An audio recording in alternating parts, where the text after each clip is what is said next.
This is Hidden Killers Week in Review. A look back at the most prolific stories of the week.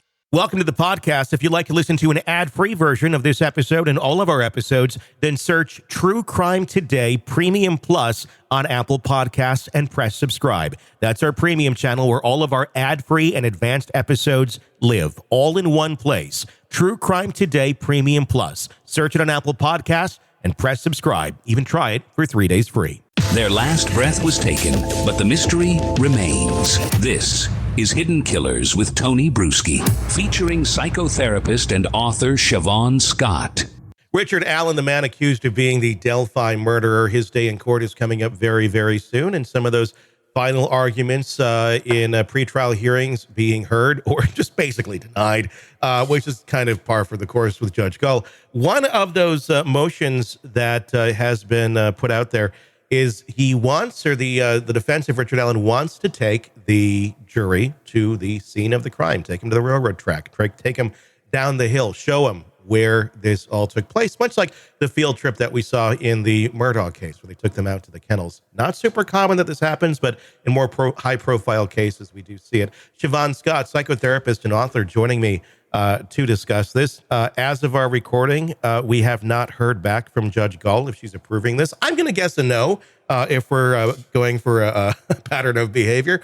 But let's talk about this a little bit. How does it benefit someone to go to a crime scene years after the crime actually took place? We're talking in an area where you have erosion, things have changed. It's not going to look exactly the same. Mm-hmm. Is that beneficial to a jury, or is it does it not beneficial because it paints maybe an inaccurate picture as to the way things were all those years ago? You know, I've been trying to wrap my head around it, and it's hard for me to see how it would do harm. Mm-hmm. And if it helps the jury understand the story that's being laid out, both sides are going to have a story. And if it brings some kind of awareness or insight, it seems like it would be beneficial to me. Mm-hmm. Even if things have changed, you can always explain the changes. Mm-hmm. And I have a hard time coming up with why not to grant that request. Yeah, I mean, it's an interesting thing. You think in other places in life of how being there puts things into a perspective. It's like like home shopping. You can look online all you want. You can even do virtual tours now. And if you have a headset, you can literally do quite an amazing virtual tour. But even so, you walk away from that and you actually go into the house. It's a very different experience. And there's many more senses coming at you other than just visual. You're seeing, you're hearing, you're smelling. I guess if you want to take a big old handful of leaves, you can have a handful of leaves and taste the delicious oakiness of the leaves.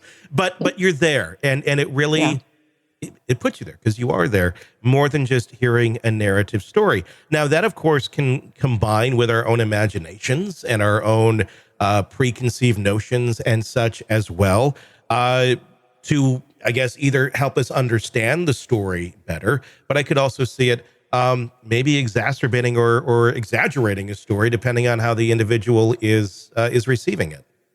Yeah. Yeah, I think a precedence has been set in so many other cases. Certainly, as you said, it's not done all the time, but it is done often in high-profile cases. And this case in particular, with the sense that there's been a lack of transparency or a hidden agenda, a lot of allegations, I think the more transparency, the better. The reason right now the prosecution saying we don't like this idea, they are opposing it, citing safety concerns and the fact that the location has changed significantly since the 2017 killings. The court, like I said, has yet to rule on the motion. Seems like a pretty vanilla reason. It's a safety issue. Like, people go hiking here all the time. Just don't be an idiot about it. Maybe you don't have to climb the hill, but you can get there. Mm-hmm. Why would the prosecution not want a jury to go visit this location? Well, everybody wants what they think is going to benefit their case, and I don't know enough about what their case is to be able to make sense of why they would see this as a problem, unless they just think keeping the jury more ignorant is going to help them in some way. Which may be the case, because there's a lot of things in this that certainly the jury is going to be ignorant on. Any of the arguments of the Odinism, not going to be in this trial. Any evidence of other possible suspects that were ignored or just never followed up on, or the evidence was blatantly erased in this case, not going to be presented to that jury. There's a lot of things the jury's going to they've already crafted a very narrow sphere for this jury to be living in, almost like the second Menendez brothers case, where key pieces of the trial were never heard. Certainly it's going to lead to appellate issues down the road. I guess why? I know you want to win if you're the prosecutor, that's your job, but you're going to win and it's going to be retried. Right. Is it just in something like this because we just keep seeing the prosecution digging in? And I know Richard Allen might be guilty, who knows? But that's the goal. We want to find the actual answers. And when we get roadblocks on things that really, truly help us see the bigger picture, why is that a good thing? Why does the prosecution not just want to lay all of that out there, rather than almost have certain guarantee that this is going to be tried again? Yeah. It doesn't make any sense logically, but it just seems like rather than when I was young, I thought court was about getting to the truth and it was about justice.